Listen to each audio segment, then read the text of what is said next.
नमस्कार, मी युवराज गायकवाड. हॅलो उमरगा या लोकप्रिय टॉक शोमध्ये आपणा सर्वांचं मनपूर्वक स्वागत करतो. आज आपण आलेलो आहोत उमरगा तालुक्यातील सावळसूर या ठिकाणी, जे की ही तिसरी पिढी आहे शेतामध्ये ज्यांची. विठ्ठलराव पाटील आपल्याला माहीत असतील, 1980 साली ज्यांना शेतीनिष्ठा पुरस्कार भेटला. त्यांचे चिरंजीव पुढे अरविंद विठ्ठलराव पाटील हे ते परंपरा चालवत आहेत. या शेतीमध्ये पारंपरिक शेतीला बगल देत आज त्यांनी उत्कृष्ट प्रकारची बागायत शेती, इकडे आपण पाहू शकता पपई आहे, केळीची बाग आहे, ऊस आहे, अशी शेती ते आज करत आहेत. आणि ही काळाची गरज आहे. एकीकडे आसमानी सुलतानी संकट आहे शेतकऱ्यावर, कारण शेतकरी कठीण परिस्थितीत असताना आज पारंपरिक शेतीची जर पिकं घ्यायची म्हटली तर तुम्हाला माहीत आहे मराठवाडा एकेकाळी दुष्काळाने होरपळलेला होता, कोरडा दुष्काळ होता. परंतु यावर्षी ओला दुष्काळ, जिकडे बघील तिकडे पाणीच पाणी. अशात देखील या शेतकऱ्याची व्यथा आपण एका यशोगाथेमध्ये आज सांगणार आहोत. तर आपल्यासोबत आहेत अरविंद विठ्ठलराव पाटील. तर आपण जाणून घेऊया. हॅलो उमरगा या लोकप्रिय टॉक शोमध्ये सदन शेतकरी अरविंदजी पाटील यांचं हार्दिक असं स्वागत. पाटील साहेब नमस्कार. आज आपण तुमच्याशी बातचीत करण्यासाठी यासाठी आलो आहोत कारण शेतकरी म्हटला की सध्या खूप कठीण, कारण शेतीकडे कोणीच वळत नाही. आज ग्रामीण भागात जर बघितलं 8-10 हजाराच्या पगारीला खुश असतील, पण शेती म्हटलं की आजचा तरुण नगं म्हणत आहे. परंतु तुमचे वडील शेतीनिष्ठ पुरस्कार ज्यांना भेटला, जे की विठ्ठलराव पाटील या परिसरातलं एक चांगलं नामवंत शेतीशी निगडीत आणि शेतीवर अत्यंत प्रेम करणारं असे व्यक्तिमत्व, तुम्ही त्यांचे चिरंजीव. तर थोडक्यात तुमचा परिचय. मी अरविंद विठ्ठलराव पाटील, सावळसूर गाव, तालुका उमरगा, जिल्हा उस्मानाबाद. आमची पूर्वीपासून शेती आहे आणि वडिलांना शेती करायचं फार आवड होती आधीपासूनच. त्याच्यामुळं त्यांना 1980 साली शेतीनिष्ठ शेतकरी हा पुरस्कारही मिळाला. आणि त्यांनी नवीन नवीन प्रयोग पण वडील करत होते फारच शेतीमध्ये. असं नवीन द्राक्ष बाग लावणं, पपई लावणं, केळी लावणं, असं कुठलंही नवीन नवीन करायचा नाद होता. त्यांच्या वडिलाच्या प्रेरणेपासून मला पण शेतीची आवड निर्माण झाली. आणि आम्ही दोघं भाऊ होतं. एक जण डॉक्टर झालेत, सतीश पाटील म्हणून डॉक्टर आहेत त्यांनी. आणि मी शेतीकडे वळलो. आणि शेती बी असल्यामुळं घरची एक जण शेतीकडे पाहिजेच होता, त्यामुळे शेतीकडे मी आलो. असं. अच्छा, तुमचं शिक्षण? माझं शिक्षण 10वी पास. 10वी नंतर तुम्ही शेतीकडेच वळलात, म्हणजे वडिलांचा आदर्श घेऊन. एकूण शेती किती आहे तुम्हाला? शेती आहे 35 एकर आहे आता मला सध्या. 35 एकर. मग पारंपरिक शेतीला बगल कधी दिली तुम्ही? म्हणजे यापूर्वी शेतीत काय घेत होतो तुम्ही? नाही, आधीपासूनच वडील होते तेव्हापासूनच, म्हणजे ड्रीप करणे, द्राक्षी बाग लावणे, डाळिंब बाग लावणे, पपई लावणे, असं म्हणजे आधीपासूनच जरा नवीन नवीन प्रयोग करत आलो आम्ही. हा, म्हणजे त्या काळात म्हणजे एवढ्या सोयी सुविधा नव्हत्या. त्या अनुभवाचा उपयोग इथे पुढे तुम्हाला आला. मग पुढे चालून तुम्हाला मुलं किती? मला मुलगा एकच आहे, तो पण IT इंजिनियर आहे, बेंगलोर असतोय तो पण. अच्छा. आणि मी एकटाच आहे इकडे शेती करायला, म्हणजे माझी मिसेस आणि मी दोघं शेती करतो. बरं. मग शेतीमध्ये सध्या काय काय, म्हणजे काय काय आहे सध्या शेतीमध्ये? आता केळी आहे, पपई आहे, ऊस आहे आणि बाकीचे पिकं तूर, हरभरा वगैरे असं घेतो आम्ही. सध्या केळीचं पीक आपल्या इथे टोलेजंग दिसत आहे, म्हणजे एकदम चांगल्या प्रकारचं हे पीक आलेलं आहे. जमिनीची तयारी कसं केलं? जमिनीची तयारी आधी नांगरट केली, नंतर रोटावेटर केली, कुळवाच्या पाळ्या देऊन सगळं व्यवस्थित शेत तयार झाल्यानंतर बेड पाडले. 3 फूट रुंद आणि 1 फूट उंच असे बेड तयार केले आम्ही. त्यावर ड्रीप अंतरलं आणि डबल लॅटरल टाकलेलं आहे याच्यासाठी, म्हणजे केळीच्या दोन्ही बाजूला पाणी पडावं, व्यवस्थित पाणी दोन्ही मुळ्यांना दोन्ही बाजूला मिळावं, अशा पद्धतीने आम्ही ड्रीप टाकलं. आणि नंतर जैन कंपनीचे जैनचे रोपं आणले आम्ही केळीची जळगाववरून, आणि ते लागवड केली.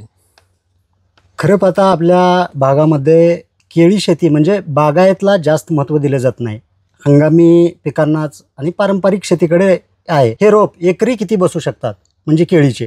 हे आता आमची लागवड आहे 8x4 अंतरायचं. 8 फूट 2 ओळीतलं आणि 2 झाडातलं 4 फूट. हा, म्हणजे अंतर म्हणजे किती अंतरावर लावली जाते एकंदरीत केळी? कोण 7x5 वर लावतात, कोण 8x4, कोण 6x5. म्हणजे आता आमचे बसलेत 1280 रुपये एकरला. एका एकरमध्ये 1280 1280 रुपये. 80 रुपये. आता ह्या केळीच्या बुंद्याची साईज किती आहे एकंदरीत, कारण हे चांगली वाढ झालेली दिसत आहे. केळीचा बुंदा 39 इंच झाला. आम्ही बघितलं मोजून टेप लावून 38, 39, 40 पर्यंत सुद्धा गेला. 3 फुटाच्या जवळपास बुंदा आहे केळीचा. त्याच्यामुळे तर ही केळीचे घड एवढे मोठे आले ना. सगळे घड कसे दिसतात बघा तुम्ही.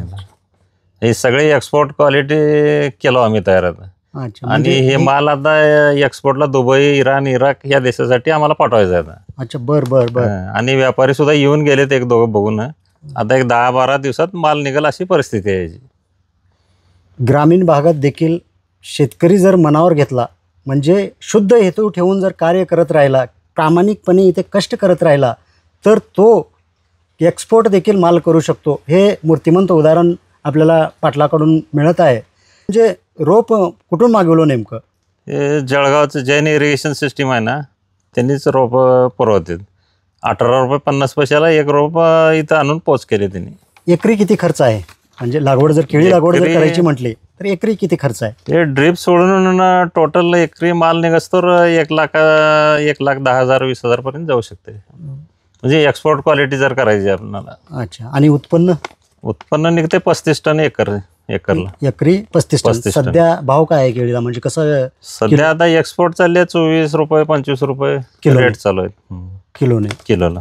अच्छा, एका घडात किती किलो असतं? एका घडात ते 30 किलो 35 किलो जात आहे. पण ॲव्हरेज सरासरी 30 किलो धरायचं आपण. ॲव्हरेज सरासरी म्हणजे चांगली त्याची लागवड केली त्याला, म्हणजे सगळं व्यवस्थित केलं तर 30 किलोचा घड. केळीला म्हणजे सेंद्रिय खत, रासायनिक खत कोणत्या खताचा वापर करतात? आता आम्ही जास्त सेंद्रियवरच भर दिला. कंपोस्ट खत घातला आधी, नंतर सेंद्रिय खताचे डोस दिले, आणि रासायनिक असते पण कमी केलं रासायनिकमध्ये. आणि ड्रीपमधूनही खतं सोडतो. काही रासायनिक येतात 1261, 05234 असे पण सोडतो. कारण सध्या काय सेंद्रिय मालाला जास्त मार्केटमध्ये किंमत आहे. कारण औषधाचं, रासायनिक या खतामुळे म्हणजे रोगाची निर्मिती जास्त होत आहे आणि जमिनीचा पोत देखील त्यामुळे खराब होत आहे. त्यामुळे जास्तीत जास्त तुम्ही सेंद्रिय खताचा जो वापर करत असाल. सेंद्रिय खताचाच वापर जास्त वाढवला आहे मी आता. यासाठी म्हणजे सेंद्रिय खतासाठी म्हणजे त्याच्यासाठी सोय काय आहे? म्हणजे सोय कंपोस्ट खड्डे केला आम्ही. ते शेण वगैरे घालून त्याला कंपोस्ट खत तयार होते. गांडूळ खताचे खड्डे आहेत, गांडूळ खत तयार करतो. आणि जैविकमधले काय बाजारात प्रोडक्ट मिळते ते आणून आम्ही ड्रीप वाटे वगैरे सोडतो. असं सर्वात महत्त्वाचा मुद्दा म्हणजे केळीला सर्वात जास्त पाणी लागतं म्हणतात. म्हणजे केळी हे पाण्याचं पीक आहे. खूप जास्त प्रमाणात पाणी लागतं असं, म्हणजे तुमच्या निदर्शनात खरंच पाणी जास्त लागतं का त्याचं योग्य पद्धतीनं नियोजन करावं लागतं? नाही, योग्य पद्धतीनं नियोजन केलं तर आपल्या ऊसासारखंच पाणी लागतं केळीला. आणि उत्पादन ऊसापेक्षा डबल येतं याचं. म्हणजे आणि 10 महिन्यात तयार होते केळी. 11व्या महिन्यात आपल्याला पैसे परत मिळते त्याचे. ऊसाला कसा बराच वेटिंगवर राहावं लागतंय. कारखाने पैसे देत नाहीत लवकर. सगळ्याच अडचणी आहेत ऊसामध्ये. तुम्ही या केळी पिकाकडे वळलात, यातून आता या 4 एकरमधून तुम्हाला अंदाजे किती उत्पन्न येईल असा तुमचा अंदाज आहे?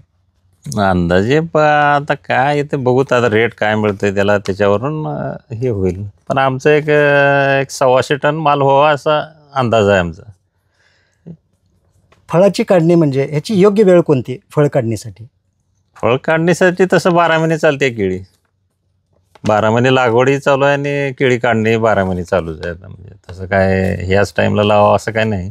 पण सगळ्यात रेट जरा ऑगस्टमध्ये लावलेल्या केळीला श्रावण महिना वगैरे जरा उपवासाचे दिवस येतात, त्याच्यामुळे त्याला मागणी जास्त असते. म्हणजे थंडीत केळी चांगली असते असं मागचे लोक देखील म्हणायचे. त्या अनुषंगाने म्हणजे ऑगस्ट सप्टेंबरमध्ये ही काढण्यायोग्य यावी. मग याची लागवड कधी करायची? लागवड सप्टेंबरमध्ये केलं तरी चालते. सप्टेंबरमध्ये लागवड केली तरी चालतंय. या आपल्या ग्रामीण भागातील शेतकऱ्यांना तुमच्या अनुभवातून, तुमच्या हे जे अनुभव आहेत त्यांना काय म्हणजे संदेश द्याल की बाबा शेती परवडणारी आहे का न शेती परवडणारी आहे? सध्या कसं आहे, शेतीवर खूप मोठं संकट आहे, परंतु तुम्ही हे बागायत शेतीमध्ये शेतकऱ्यांना काय संदेश द्याल? आता नवीन युवा शेतकऱ्यांनी फळबागेकडे वळणं गरजेचं आहे. आधीच्या पिकामध्ये काय एवढं उत्पादन मिळत नाही, काय नाही. त्याच्यामुळं केळी म्हणा, कुठलं काय ना थोडं तर करून बघा तुम्ही. म्हणजे पुढे तुम्हाला अनुभव आला तर जास्त वाढवा अजून. असं प्रत्येकाने करायला पाहिजे. थोडं का ना 2 एकर, ज्याला 3 एकर जमतंय, 1 एकर जमतंय, काय का ना करायला पाहिजे. ते अनुभव आला तर पुढं ऑटोमॅटिक वाढवत जातं त्याने. तुमच्या काळातील शेती आणि आताची शेती यामध्ये काय फरक, म्हणजे काय साम्य आहे, मला याचे अनुभव काय? नाही, कठीण तसं काहीच नाही. आता करणाऱ्याला कठीण काहीच नाही.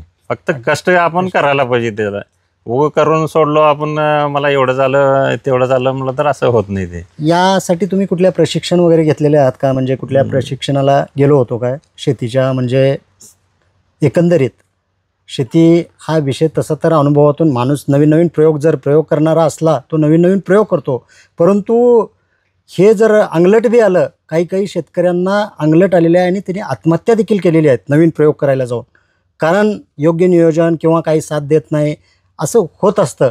असे तुम्हाला काही अनुभव आले का की बाबा तुम्हाला म्हणजे एका वर्षी तुम्ही केळी लावलो, परंतु त्या केळीतून काहीच उत्पन्न भेटलं नाही, पण तुम्ही निराश न होता त्याच पुढे आणि नवीन जोमाने नवीन काय केलं का? नाही, होतंय तसं. लॉकडाऊनमध्ये माझी पण केळी होती 4 एकर. ते जागेवर माल पिकून गेला, लोकांनी घेऊन जनावरं खाऊन असं वेस्ट झालं. ते तसं काय म्हणजे झालं, एखाद्या वेळेस होऊ शकतंय तसं, पण नाव उमेद होऊन जमत नाही. तसं शेतकऱ्यांनी करतच राहायला पाहिजे, काय ना काय होतच जातं त्याच्यामध्ये असं.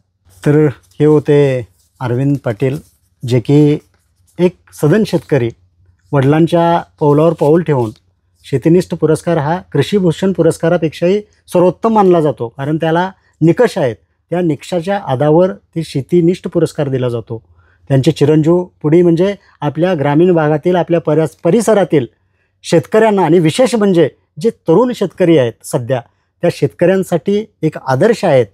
ज्यांना शेती करायची आहे यांचं मार्गदर्शन अवश्य घ्यावं, कारण यांनी 22 एकरच्या यांच्या प्लॉटमध्ये प्रत्येक ऊसला आहे ती ड्रीपवरच आहे, केळी आहे ड्रीपवर आहे, केळीच्या पाठीमागे याची पपईची बाग आहे, त्याला देखील सुंदर असं पपई म्हणजे घडं, कारण यावर्षी पपईवर खूप मोठं संकट आहे. काही पपईच्या बागा फेल गेलेल्या आहेत, परंतु इथं आल्यानंतर मला यांची बाग फेल गेलेली असं वाटलं नाही. जी पपई आहे सध्या, ते पपईचा तोडा कितवा आहे आता तुमचा? आता 6 तोडे झाले आमचे. ते एक 20 टन माल गेला आहे. तरी रोपामध्ये आम्हाला जरा नाराची रोपं जास्त मिळाली, त्याच्यामुळे थोडं अडचण आली. अच्छा, म्हणजे रोप कोणतं चांगलं पपईचं? रोप 15 नंबरमध्येच मागणी आहे आता जास्त, म्हणजे व्यापाऱ्याची मागणी 15 नंबर आहे, पण रोपं कसं आहे खात्रीशीर मिळत नाहीत 15 नंबरचे. म्हणजे संख्या किती आहे एकंदरीत 15 नंबरच्या रोपाला? पपईची संख्या किती आहे एकंदरीत? एकूण असते 70-80 पपई लागते त्या. म्हणजे आपण जसं मेहनत जसं मेहनत, खतं घालणं, औषध त्याला करणं. अच्छा, आहेत, माल निघते भरपूर. पण तुम्ही पाहिलं, शेती हा क्लिष्ट विषय आपण मानतो, परंतु ज्यानं खरंच करत मेहनतीनं जर केलं, शेती देखील परवडणारी आहे असं अरविंदजी पाटील म्हणतात.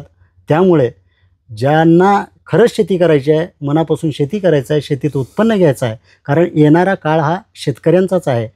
कारण पूर्वी जगाचा पोशिंदा म्हणून ठेवलेली जी मन आहे, आजही जगाचा पोशिंदा आहे. कितीही जर शेतकऱ्यावर संकटे आले, त्या संकटावर छाताडावर पाय देऊन उभा राहण्याची क्षमता जर कुणात असेल, फक्त शेतकऱ्यावर आहे. म्हणून शेतकरी जगला तर सर्व आपण जगलो. म्हणून तरुणांना एक विनंती आहे की आपणही सुधारित शेतीकडे वळावं, आणि मार्गदर्शन म्हणून आपल्या परिसरातही असे काही नामवंत व्यक्तिमत्व आहेत, त्यातलेच अरविंदजी पाटील आहेत. कुणाला मार्गदर्शन जर घ्यायचं असेल त्यांच्याकडून अवश्य मार्गदर्शन घ्यावं.